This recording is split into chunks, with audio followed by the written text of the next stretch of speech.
Welcome to Make a Path Presents, where we basically talk about everything that has to do with the world of The Walking Dead. I'm Ronnie Hayes, and today let's talk Fear the Walking Dead, Danny going batshit crazy. Maybe not. Anyway, alright guys, so if you follow my reviews for Fear the Walking Dead, what the fuck is that? This t-shirt's older, it's one of my favorites. I don't know, I had it for a long time. Nothing special, just kind of like the front of it, but what the hell is that? It's like the elastic gave out. That's annoying me now, sorry. So Danny is losing his mind, and I left this out of the review because I didn't want to repeat myself, and I read an article that actually gave some answers to what's going on there. Now, it only gave a few answers, and it was the showrunner, David Erickson, who gave some of the answers, which was, Danny had some nasty shit in his past, right? Now, his wife accepted that. She knew of it. I'm sure she didn't know of every detail, but she knew of a lot. And that was kind of his, let's say his flood wall to keep all that emotional shit and, trauma and everything. She was his wall to keep that all at bay. And what's starting to break that wall down is the fact that their daughter didn't know anything about, his past or who he was, the true Danny Salazar, So that has gotten to him emotionally, and because of that, his past is starting to creep back up and starting to haunt him. So, and it's, in my opinion, they didn't go over this. I don't believe they went over this in the interview. I'm going to try to find the link and leave it in the video description. But in my opinion, it doesn't just because David Erickson just talks about the mother being gone, his wife being gone, and she was the one kind of, keeping that at bay because of just how the whole situation was. In my opinion, I kind of see it as both things affecting Danny. His wife, his true love or whatever, the person that he trusted and loved, and that person is gone. You know what I mean? Not only that, but the daughter that he also loves, that they were raising together, is mad at him, disappointed at him, and it has a lot to do with his past, who he was.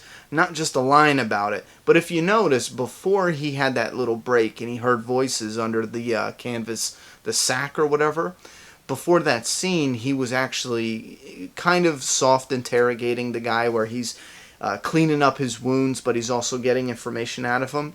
Now, when he walks out, he's got all these bloody rags and stuff, and he tells his daughter, he's like, well, the guy needed some attention, and his daughter's like, what kind of attention? You know what I mean? So to me, that fits that. The same episode, he started hearing these voices. The same episode, we see the first cracks of his ghosts coming back to haunt him. We also had his daughter, just before that, worried that he was torturing somebody again. Worrying he was being this, the bad part of who he is again. So I think that's actually a really cool element. I like the element better, sticking with the theme of losing his wife and then also potentially losing his daughter, not physically, but you know what I mean. That distance, that distrust, the wedge growing between them.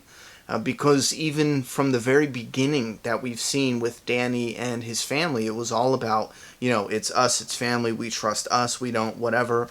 He always kept it with the family that there's that trust barrier where it's just us. Now, if you put a wedge in there between him and the only family he has left right now, which is his daughter because his wife is dead, it makes a lot more sense now that this stuff would start creeping up and bothering him, which I think it's a really cool element. I don't want them to go, real crazy with it, and this is, I got to be careful here because part of me says I don't want him to start seeing, hallucinations and shit and start to really go crazy, because I feel like that does a disservice to the character they've already created somewhat.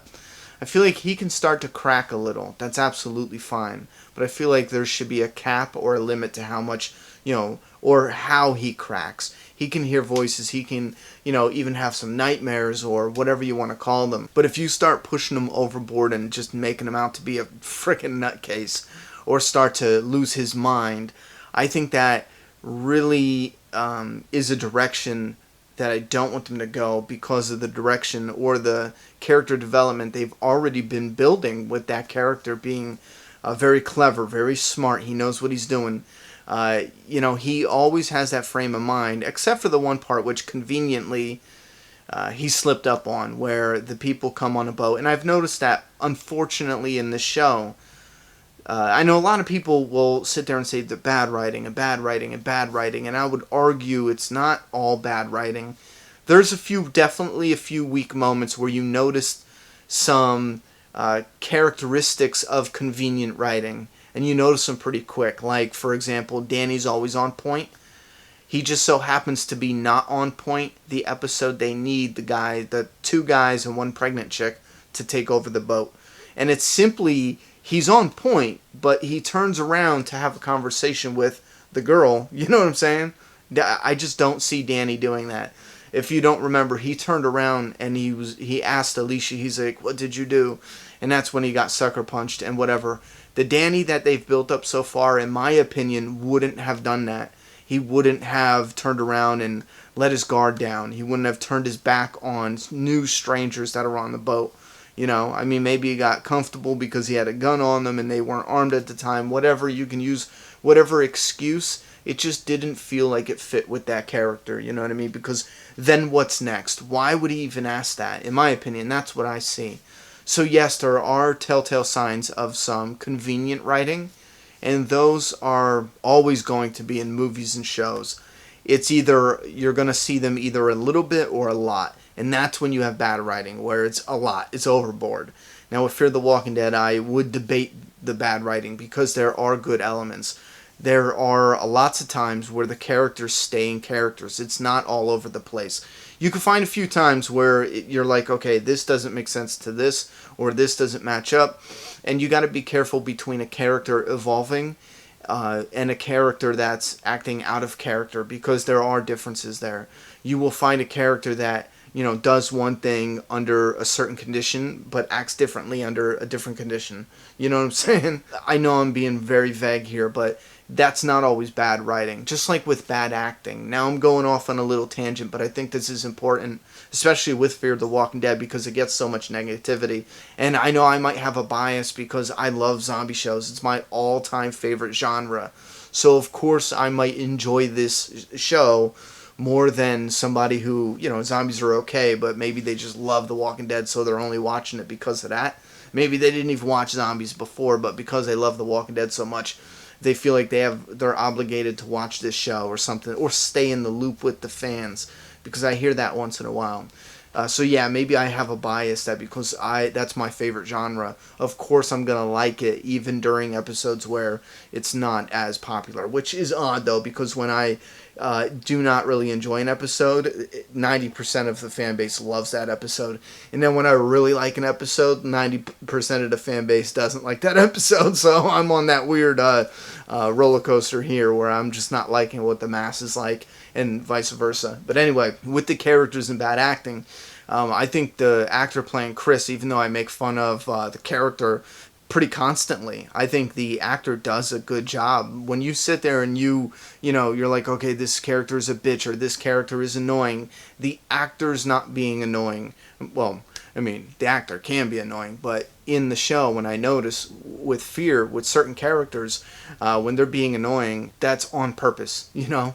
And if they can draw that out of you, that's their job. That's what they're supposed to do. Like with Chris, I think the actor, for acting, and acting alone, not on character, whether I like the character or not, because right now, if I was on that boat, you know, in that world, I'd probably just shove him overboard at nighttime and not tell anyone. That way there's no chance of finding him. And then we could just be like, well, I don't know. You know, he was drinking. I don't know what happened to him. He said he wanted to swim the shore and see how many people he can kill before the walkers got him. I don't know. He's crazy now, remember? But anyway, my point is, when you get these actors, and, you know, if it's annoying character or whatever, and you'll spot weak acting. Like, there was some moments, I will have to pinpoint some weak moments, but there definitely was some. There was some weak moments absolutely between Jack and Alicia, both aspects. And it's disappointing, though, because the actress playing Alicia, she's better than that. Her weak moments in the last few episodes, that actress herself, I don't know what was going on in the filming days, but that actress is better than that, and we've seen it, not just in this, but in other projects that she's been playing. Same goes with that dude. I would venture to guess there was some kind of chemistry, and I'm talking about the actors, not the characters. The actors themselves, either too much positive chemistry between them two, which could negatively affect a performance, meaning, they'll get embarrassed now acting, and that happens with the younger actors. You can have that affecting the performance, or you can have the negative, if they don't like each other, that also can affect a performance. Now, this doesn't happen with all actors, because some actors, especially veteran actors, can despise a person, and then on camera they sell it like they love that person, so it works. Younger actors can do that too. It all depends on the range of the actors and their abilities to cut off, real life, and then, get sucked into the character. So a lot of things are at play here, but I am willing to bet there is something off screen between the actress and the actor. And again, I could be dead wrong, but this is just what I feel when I watch it or see it. There's something, there between the either it's, a like or an attraction or something, or on the negative aspect, they didn't like each other, got on each other's nerves. I just felt a disconnect with their performance. Not with everything, with some of it. But again, too, and I stand by this, the character of Jack was supposed to be, or at least it felt like he was written to be, not liked, because he was insane. I mean, this is how insane he was. Let's steal a boat so we can go find your family. Jack, my family's here. So you're going to go to your family? That's how insane he is, okay? He's insane. So if you're like, I don't like this guy, it's not the actor's fault. Not all the time, because again, there was some weak moments there. But with that character, he's meant not to be liked. I don't like him because I think he's touched. I think he's one of those people who gets too attached. If I was to lock him down as if he was like a real person, I would be like, yeah, that's that guy where he turns into a stalker if you dump him. So be careful. You know what I mean? Those are some of my thoughts and opinions, and some information from the showrunner about Danny and his ghosts coming up. What do you think about it? Do you want to see him just crack mentally, or do you want this to just be a small breakdown? Maybe until he repairs his relationship with his daughter.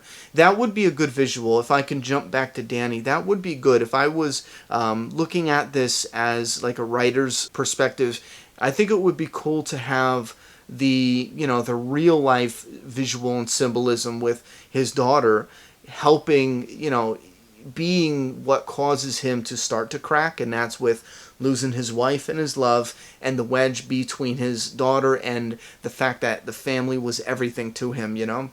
Don't trust strangers, it's just us, we're going to do this together. And if I could, I would like it if they used the daughter as, the actual, we can see it, their relationship, whether it splinters apart and then his condition gets worse, or they get back closer together and they kind of heal the damage that's been done, with the lies and not being honest about his background and who he is. Because I think the lies and the dishonesty, accepting who he was, accepting the fact that he's not who you thought he was, I think all of that needs to be healed. Using that as a visual, and that would actually, fix, counter, heal his breakdown in a way, his mental breakdown. So his mental breakdown, which is something we don't see, he's hallucinating, whatever. Well, we can actually see that with movies and how they film it. That's fine, but you know what I mean. With the character, that's something, a mental breakdown, something you don't see in real life speaking. And then his daughter can be the actual real life physical representation of, us seeing that being healed or not, depending on what direction they take it. I don't think I worded that right, but I'm going to shut up now. Give me your thoughts and opinions. And what the hell? I know I'm going to regret this later, but give me your thoughts and opinions on acting. Is it good? Is it bad? Too much we're getting bad acting and no examples. I want examples. I feed off of examples. If you're going to sit here and say this show is terrible, absolutely dog shit garbage, please give us just one example of why. Not a general, like the acting, What specifically? Please. I'm not knocking you. I'm just saying, like, I feed off of that in the comments. I'd like to go into the comments and be like, okay, what are we saying? What are we discussing? What are we, breaking down? And a lot of times it feels like it's a brick wall in the conversation. It's like, yeah, we want to talk about the acting. All I'm going to say is it's bad and I'm leaving. I'm out. Thoughts and opinions in that comment box. I'm done talking. It's your turn. Subscribe now.